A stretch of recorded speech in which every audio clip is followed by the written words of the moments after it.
네, 한중일 삼각 외교전이 시작됐습니다. 북한 비핵화 문제, 중국의 한알령, 일본의 수출 규제 문제까지 풀어야 할 숙제를 줄줄이 앞두고 문재인 대통령 내일까지 숨가쁜 외교 일정을 이어갑니다. 잠시 뒤 한중 정상회담을 시작으로 오늘은 중국과의 외교 일정이 진행이 되는데 홍현익 세종연구소 수석 연구위원 모시고 자세한 이야기 나눠보겠습니다. 안녕하세요. 안녕하십니까. 안녕하세요. 중국, 일본과의 외교에서 굉장히 중요한 한 주가 지금 시작됐습니다. 오늘은 중국과의 외교 일정들이 굉장히 빡빡한데 문재인 대통령 도착하자마자 시진핑 주석 만나고 오후에는 또 리커창 총리를 바로 만납니다. 네, 한중일 정상회담은 사실 리커창 총리랑 하는 건데 네. 이례적으로 시진핑 주석을 만나러 먼저 베이징에 들러서 베이징에서 시진핑 주석과 회담하고 오찬하시고 예. 또 청두로 가셔가지고 스촨성이죠, 스촨성 청두 거기 가셔서 리커창 총리하고 회담하고 만찬하고 중국의 넘버원 넘버투를 점심 저녁 때 다 예. 만나시고 내일은 이제 아베 총리랑 만나고 또 3자 정상회담 하는데 3자 정상회담은 리커창 총리랑 하는 겁니다. 예. 근데 중요한 거는 오히려 오늘 오찬인 시진핑 주석과의 만남인데 북한의 동태가 연말까지 혹시 도발할 가능성이 있기 때문에 중국이 아직 영향력이 많기 때문에 작년과 올해 시 주석이 김정은 위원장을 5번이나 만났습니다. 네. 그리고 사실 북한의 대외교역의 90% 이상이 중국하고 하고 있기 때문에 중국의 태도가 북한의 행동에 결정적인 영향을 미친다. 오히려 미국보다 더 중요하다. 예. 그런 차원에서 오늘 그 회담이 반드시 좀 성과적으로 진행되기를 이제 기대하고 있습니다. 예. 네, 뭐 말씀하신 것처럼 이 김정은 위원장을 5번이나 만난 이 시진핑 중국 국가주석을 또 만나는 자리고 6개월 만에 만나는 건데 네. 그렇다면 가장 주목할 뭐 의제 어떤 부분으로 짚어볼 수가 있을까요?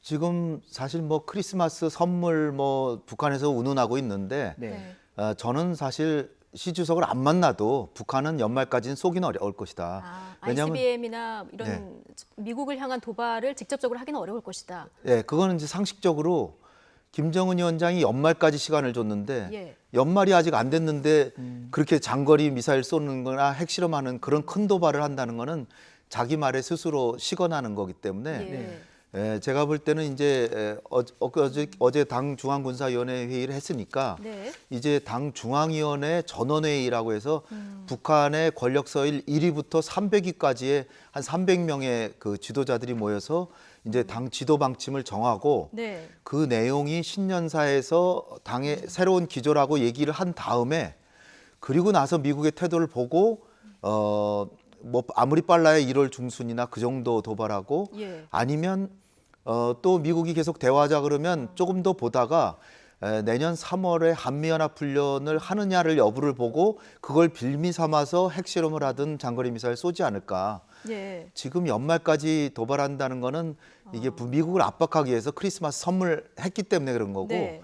왜냐하면 김정은의 말이 더 중요하기 때문에 연말까지는 당 기조를 정하는데 아마 집중하지 않을까. 예. 그런 상황에서 이제 시 주석하고의 만남은 김정은 위원장의 방향을 제가 볼 때는 아직 최종적으로 뭐 장거리 미사일 쏘느냐 안 쏘느냐 결정 안 했을 거라고 보기 예. 때문에 시 주석이 영향을 미치는 거에 따라서 방향이 바뀔 수도 있다. 그럼 그러니까 매우 말씀하신 중요하죠. 대로라면 오늘 정상회담 이후에 네. 시진핑 주석이 대북 메시지에서 어떤 말을 할지 굉장히 주목되는 상황이거든요. 예상을 좀 해본다면 어떻습니까? 중국이 지금 잔뜩 포석을 깔아놨거든요. 예. 사실 어저께까지 그 해외에 있는 북한 노동자들이 다 귀환하기로 돼 있는데 네. 중국의 절반이 있습니다. 5만 명이 있는데 그 중에 뭐 중국 말로는 유엔에 보고는 안 했지만 절반은 돌려보냈다 그러는데 아직도 한 2만 5천 명 정도 있는 남아있고. 거죠. 그리고 지금 나오는 얘기들이 일부는 또 돌려보냈지만 여전히 예. 사업하는 데가 식당 같은 데 많이 연대가 많고 그래서 이를테면 노동자 송환 문제도 그렇고 네. 그다음에 북한이 식량이 어려운데 일설에 100만 톤의 식량을 준다고 얘기가 돼 있는데 중국은 특징이 우린 100만 톤 준다 그러고 주는 게 아니라 예. 그냥 조용히 주는 거예요. 그러니까 만약에 장거리 미사일 쏘면 안 주겠죠. 예. 그런 메시지들을 줄 수 있는 거죠. 우리가 그래서 한반도에서 좀 조용히 지내고 미국하고 좀 잘 대화를 해서 북한도 발전하고 미국하고도 사이좋게 지내서 미중 관계도 좋게 만들려고 그러는데 거기 좀 협조를 해달라고 요청이 된 상태인데 네. 장거리 미사일 쏜다고 하는 거는 내가 또다시 안보리에서 가서 추가 제재에 동의할 수밖에 없다. 아, 그런 지금 예. 중국이 대북 제재 완화 결의안 초안 러시아하고 같이 이렇게 내놓은 상황인데, 그러니까 북한 입장에서 봤을 때는 만약에 새로운 길로 만에 하나 간다고 하더라도 네. 중국과의 관계를 등한시할 수는 없고 그런 그렇죠. 면에서 시진핑 주석이 이것까지 다 계산해서 오늘 메시지를 내놓고 중국도 들을 것이다 이렇게 보시는 그렇죠. 거예요? 그러니까 북한의 대외교역의 94%. 예. 거기다가 식량 100만 톤도 준다 그것만 쳐도 또 그 북한이 살려고 하는 게 지금 관광을 통해서 한다 그러는데 금년에 뭐 100만 명 이상 갔다는 거는 좀 과장된 것 같고요. 예. 한 30만 명 간 것 같은데 그 대부분이 다 중국 사람이거든요. 그럼 관광객도 미사일 뻥뻥 쏘고 그러면은 관광객 가겠습니까? 예. 그러니까 이런 모든 것들을 고려할 때 더군다나 지금의 제재도 어려운데 추가 제재까지 간단 말이죠. 예. 그러면은 김정은 위원장 가만히 내버려둬도 사실은 지금은 쏘기가 어렵다. 예. 뭔가 김정은 위원장이 큰 도발을 하려면 중요한 명분이 있어야 되는데 그거는 아마 내년 3월쯤에 한미연합훈련을 한다. 그러면 이제 그걸 가지고 하지 않을까. 지금으로서 명분이 너무 약하죠. 도발하기. 예. 뭐 지금 명분 이야기를 해주셨는데 사실 지금 북한 대내 상황을 좀 보더라도 이 비핵화 협상을 연말로 못 박은 상황이고 뭐 여차하면 새로운 길로 가겠다 이렇게 으름장을 내놓고는 있지만 하지만 뭐 어제 그 노동당 이제 중앙 군사위를 보면 군사위에서 네. 생각보다는 발언의 수위가 높지 않았다 뭐 네. 이런 얘기도 나오거든요. 예. 그렇죠. 어떻게 해석을 할 수가 있을까요? 지금 연말이 아직 안 됐기 때문에 예. 마지막까지 미국의 셈법이 바뀌는 걸 기다린다고도 볼 수 있고요. 실제로 얘기를 했는데도 보도 수위는 낮췄을 수도 네. 있고요. 그리고 통상 보면 당 중앙위원회 전원회의를 먼저 하고 거기서 이제 당의 중요 그 방향을 정한 다음에 거기에 따라서 군사적인 것만 당 중앙군사위원회에서 하는 건데 아, 순서가 이번에 네, 순서가 이번에 이례적인 바뀌었습니다. 상황이 된 네, 거군요. 바뀌어서 이번에 이제 미국도 좀 압박하고 그리고 네. 군사 기술적인 문제를 많이 다룬 것 같아요. 그리고 당의 조직 문제 또 금년에 단거리 뭐 그 신종 뭐 4형 세트 뭐 그 많이 발사했잖아요.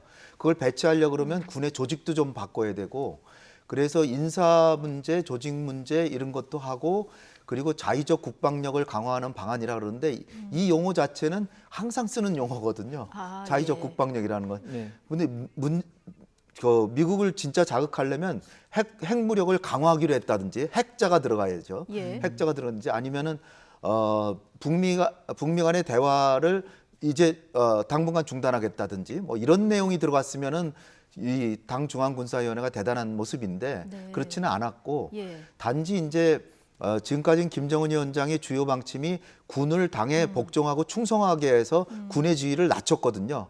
그래서 군을 경제를 살리는 군으로 이제 만들려고 지금 가는 과정인데 예. 지금 어저께 보면은 그 당 중앙위원회의 그 구성이 민간인들은 많이 주름 듯한 모습이어서 군에 조금 힘을 실어주는 모습 그거 자체로 미국을 압박하려는 것 같아요. 예.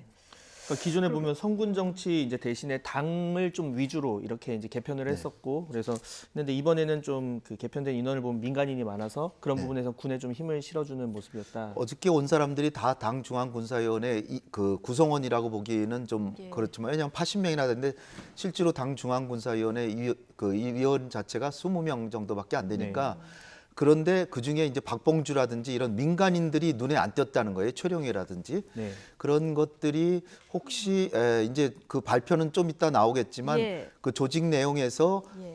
군부 사람들을 좀 더 충원했을 가능성도 있기 때문에 그런 부분을 좀 유의해서 봐야죠. 예. 어쨌든 순서는 좀 바뀌었다고 하셨지만 이제 곧 당 전원 회의도 열리지 않습니까? 네. 내년에 이제 김정은 위원장의 신년사도 굉장히 주목되는 이런 상황인데 이 사이에 미국의 입장 변화가 없으면 중국이 새로운 길, 본인들이 계속 얘기했었던 새로운 길로 갈 가능성도 좀 있는 겁니까? 미국의 입장 바뀔 가능성 사실 크지 않고요. 예. 왜냐하면은 미국은 초강대국이고 경제력으로 치면 북한의 500배, 그렇죠. 500배나 되는 나라인데 사실 이게 핵 문제이기 때문에 그 미국이 대화도 해주고 이제 그러는 상황인데 예. 그런 상황에서 그 북한이 지금 노선을 예. 당 중앙군사위원회 그 전원회의를 해서 거기서 결정하는 거는 어폐가 있고요. 김정은은 머릿속에 이미 결정을 해놨고 이미 트럼프의 색다른 그 새로운 셈법이 나오지 않으면 어떻게 하겠다는 딱 정해놨죠. 예. 그리고 이제 크리스마스 좀 지나서 당 중앙위원회 전원회의를 해서 300명으로부터 자기의 생각을 비준받고 거기서는 뭐 그걸 변경하는 건 있을 수도 없는 거죠. 예. 김정은의 생각인데 그리고 그 내용이 아마 공개되지 않고 예. 신년사를 통해 나오지 않을까. 근데 그 새로운 길이라는 것 자체가 네. 너무 그렇게 우려할 필요가 없는 거예요. 제가 볼 때는. 왜냐하면 제일 분명한 거는 자력갱생한다. 누구한테도 신세져서는 우리의 운명을 책임 못 진다라는 거고 그것도 옛날에는 하던 네. 거고요. 그리고 그 살리는 길이 관광일 테고 예. 그다음에 중국과 러시아의 관계를 강화한다는 건데 네. 이것도 뭐 계속해서 해오던 거고 단지 이제 미국과의 대화는 중단하겠다. 요게 이제 관건이고 그런데 이제 말씀드렸다시피 여기서 핵 미사일 모라토리엄을 중단한다. 예. 그런데 이것도 중단했지만 바로 쏘느냐 여부는 미국이 어떤 중요한 군사적 명분을 줘야만 가능하기 때문에 예. 그리고 아까 말씀드렸다시피 뭐 대무역의 90%를 중국이랑 하고 관광을 해야 되고 또 자력갱생해야 되고 또 하는데 추가 제재를 받지 않으려면 장거리 미사일 도발하면 안 되죠. 네. 예. 왜 근데 이런 말이 계속 나오냐면 이 북한이 최근 이 장거리 미사일을 생산할 수 있는 뭐 관련됐다고 보이는 공장을 이제 좀 확장했다 이런 위성 사진 분석 결과가 나왔습니다. 사실 미국 입장에서는 핵보다 더 무서운 게 ICBM이잖아요. 이제 ICBM이 직접 미국 서부를 타격할 수 있는 뭐 그런 상황이고 2017년 11월 이후에 이제 추가적인 ICBM 지금 실험은 없었던 상황인데 그럼 뭐 말씀하신 것처럼 내년 3월까지 봐야 한다고 하지만 이렇게 확장 이런 것도 어떤 협상의 전략으로 봐야 되는 겁니까? 지금 이제 장거리 미사일을 실제로 쏠지는 모르지만 쏠 수 있다는 건 보여줘야지 미국이 태도 변화 가능성이 생기잖아요. 그러니까 엔진 실험을 신형 엔진 실험 2번이나 했고 중대한 실험했다 그러고 뭐 미국 동부까지 날릴 수 있을 정도의 엔진이다 이런 걸 좀 보여주고 그 다음에 이제 어저께 나온 예. 그 공장은 그 미사일의 거치대 또는 발사대를 만드는 공장으로 여겨지고 있는 거예요. 근데 그것을 만들고 있다는 걸 명확한 구체적인 증거라기보다는 그러한 것을 생산하는 공장에 부대 시설이 생긴 걸로 봐서 뭔가 추가적인 걸 하고 있을 것이다. 굉장히 좀 한치 건너의 보도기 때문에 지금 만약에 북한이 뭐 장거리 미사일이나 뭐 쏠려 그러면 이 미사일 모양의 한 20m 이상의 긴 물체가 이동 중이거나 지금 동창리에 거치대에 뭐 도착했다거나 뭐 그런 정황이 나와야 되는데 거기서는 굉장히 거리가 멀고요. 중장기적으로 북한이 장거리 미사일 계획을 새로 또 추진하고 있는 것 같다. 예. 이런 정도의 의미라고 이제 보입니다. 그렇군요. 어쨌든 근데 겉으로만 보면 지금 북미가 굉장히 대치하는 모습처럼 보이기 때문에 네. 지금 오늘 중국 시진핑 주석의 메시지 앞서 얘기했듯이 어떤 메시지를 내놓을지 앞으로 중국이 어떤 역할을 할지가 굉장히 주목되는 이런 상황입니다. 네. 그런데 중국이 만약 여기서 중요한 메시지를 내고 역할이 커지게 되면 지금까지는 비핵화 문제를 북미 혹은 남북미 이 구도에서 지금 해결이 됐다면 이제 남북미 중 더 나가면 이제 러시아, 일본까지 합세를 할 수도 있는데 이렇게 되면 비핵화 문제를 풀기가 어떻게 되는 겁니까? 이번에 그 안보리 결의안에도 중국과 러시아가 육자회담 재개하자는 얘기를 넣었는데 예. 이거는 다분히 중국은 의장국이고 러시아는 육자회담 안 하면 거의 한반도 문제 끼질 못하니까 이걸 제한한 측면이 있고요. 설사 다자구도로 간다고 하더라도 핵심은 북미 관계이기 때문에 물론 우리도 당사자지만 북미 관계의 그 틀이 깨지기는 쉽지 않을 것이다. 예. 단지 지금 미국의 입장이 김정은이 새로운 셈법이 아니더라도 중국과 러시아가 안보리 제재를 지금 오히려 좀 완화해줘야 이게 비핵화 협상이 진전된다라고 이렇게 각오하고 결의안까지 냈기 때문에 미국도 그냥 과거의 입장만 고수하면 북한이 응하지 않을 뿐 아니라 중국과 러시아가 안보리 결의안을 안 지킬 수도 있다. 이 부분에서 그렇게 되면은 아주 장기화될 수 있죠. 예. 중국과 러시아에 기대 가지고 미국에 대항하는 모양새가 나타날 수 있기 때문에 그것이 이제 우려되는 건데 김정은 위원장이 결국 경제를 살리려고 그런다면 북미 대화부터 시작해서 좀 예. 진전 쪽으로 가야 되지 않을까 이렇게 생각이 됩니다. 네. 네, 자 오늘 이 시진핑 주석 그리고 리커창 이제 총리와 잇따라 문 대통령이 만나니까 중국 관련 이야기를 해보자면 사실 우리와 중국의 다이렉트 관계에 있어서는 이 한한령 문제가 네. 가장 큰 관심일 수가 있는데 아무래도 많은 네. 경제 이런 부분과 연관이 돼 있으니까요. 네.